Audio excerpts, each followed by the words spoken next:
Hey, this is the tutorial for jumping Gemini. Let's get into it right away. Let's go. Do you want me to?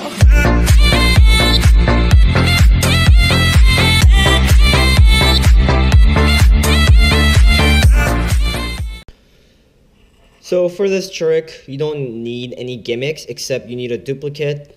You can still perform this without any duplicates, but I prefer using a duplicate cards, 9 of spades for an example, and you need a king, and a 2. If I were you, I would use these 4 specific cards for psychological reasons. I can't explain it how, but then I read it somewhere that if you use cards that are that has different suits, it actually helps with the trick and it helps with getting the audience more engaged. Okay, so this is how you're going to set it up at the start. You're going to have the 2 of hearts at the very right side. If you're right-handed, it should be at the very bottom, and 9 of spades at the very left side. Okay, so if you flip it over, the very top card should be the 9 of spades and the bottom card should be the 2 of hearts. Okay, so I'm going to be go over the order of the cards a lot because this is a really confusing trick, and although it is easy, it's a long routine that you have to follow, and it's a really specific steps. Okay, so at the start, I started off by saying the 2 of hearts, remember to follow the 2 of hearts, okay? And then what I did is I showed that I had 4 cards, like so, and then while I was bringing it back in, I got a pinky break on the top 2 cards, like this, okay?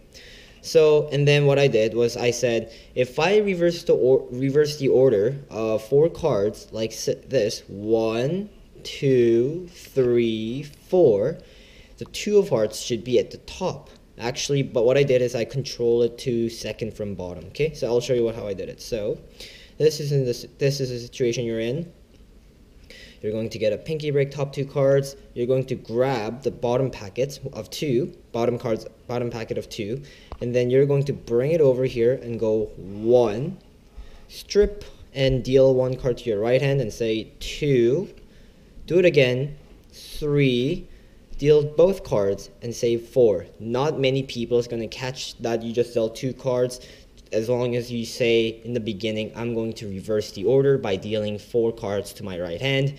That should get their attention, and then they wouldn't be suspicious. And right away, right off the bat, what you're going to say is that naturally the 2 of hearts should be at the top, and what you're going to do is you're going to do a triple lift. 1, 2, 3. Okay, so triple lift, it's going to look like that.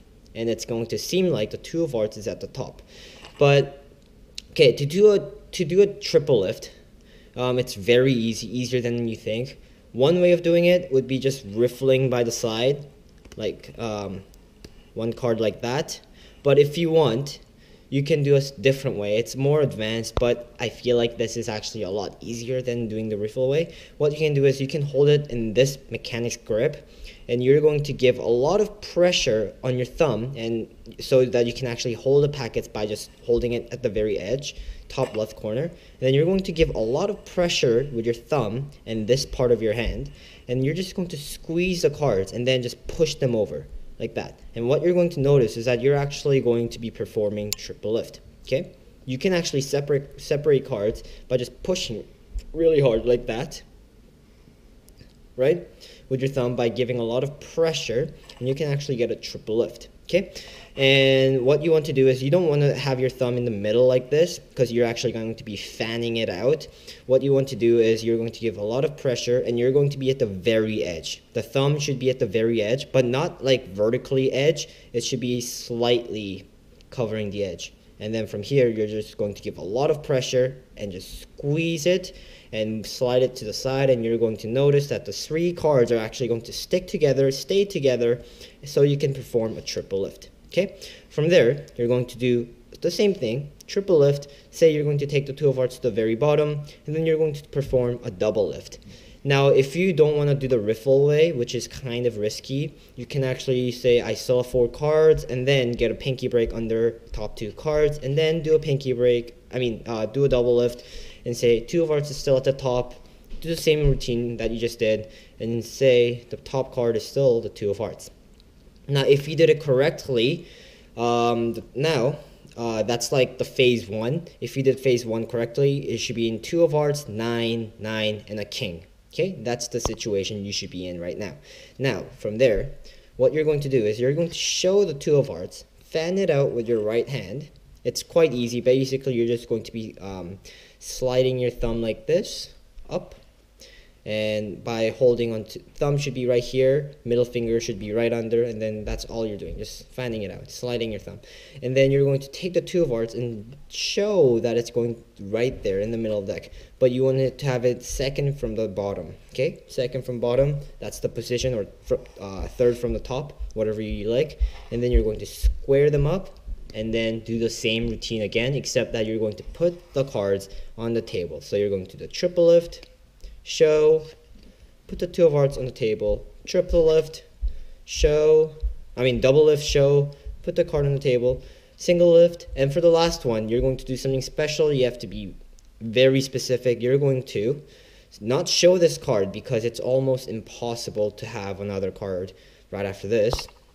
So you're going to just slide the bottom card like so, using your middle finger and your thumb, and then you're going to grab this card by using your thumb and the middle finger of your right hand like so, and then you're going just to turn over the 2 of hearts like so, and then grab these 2 packets and put it directly on the top. Okay, now you should have the 2 9 of spades at the top, king second from bottom, 2 of hearts at the very bottom. So 9 top, then king, then the 2 of hearts. Okay. Sorry if I'm going a bit slow, but this is a very long routine and it has very specific stuff. Now you're going to go to phase number 3, because that was phase number 2, putting on the table but jumping it back to the hand. Phase number 3, you're going to do triple lift, show that you actually have a different card, and then you're going to take this card in a specific manner.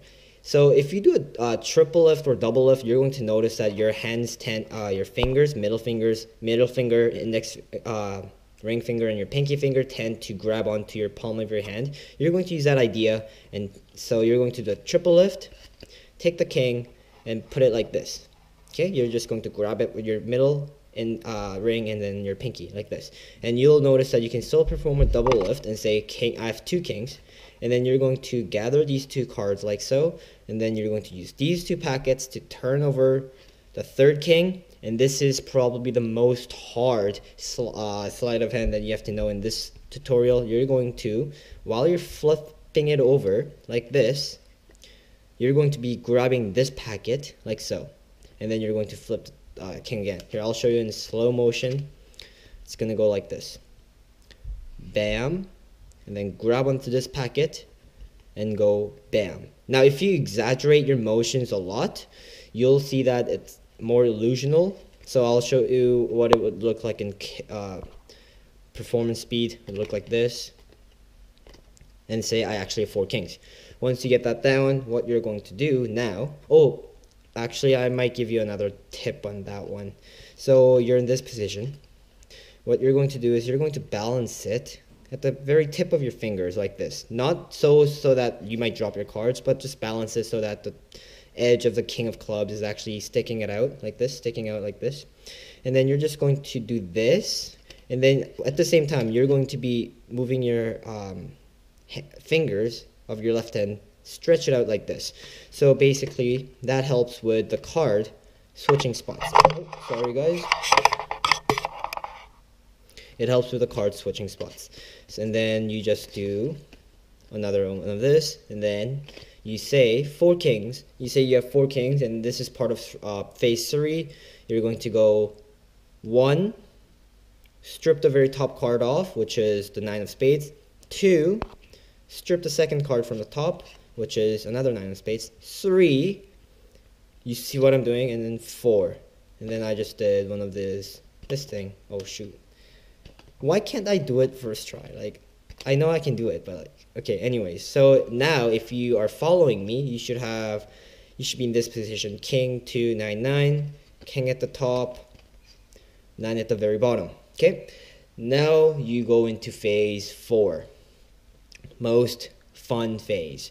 You're going to hold on to the very top card and slide all the other 3 cards out. You'll find that it's quite easy. So you should have 3 cards here, and you should have a card here. So basically, I used my thumb to hold down 1 card, and then strip the bottom 3 cards and say, I actually have a 9 of spades. And then put that all on the top. Remember to square the cards up, and then place, not without showing, just place it on the table. You just place a 2 of hearts, right? And then you're going to subtly strip 1 card and deal it to your left hand. So you have 2 cards on your right hand, and then put the packets on the top. Okay? Now you should be in a situation where you have 9, king, and a 9. You're going to do the same thing. You're going to strip card 1 again like this, show the 9 of spades, put it to the top. The reason why I use 2 duplicates of 9 is because at the end, I actually have 2 9s in my hands. So I can deal 1 9, and I can make it seem like jump to my left hand and deal it again. Okay, so basically that's the tutorial, guys. I know it's a long tutorial, but thanks for watching the whole thing. It's a great routine. It might take a lot of practice because you have to remember what to do and what some specific steps, but that's my version of jumping Gemini. I hope you liked the video. If you did, subscribe, and I'll see you next time.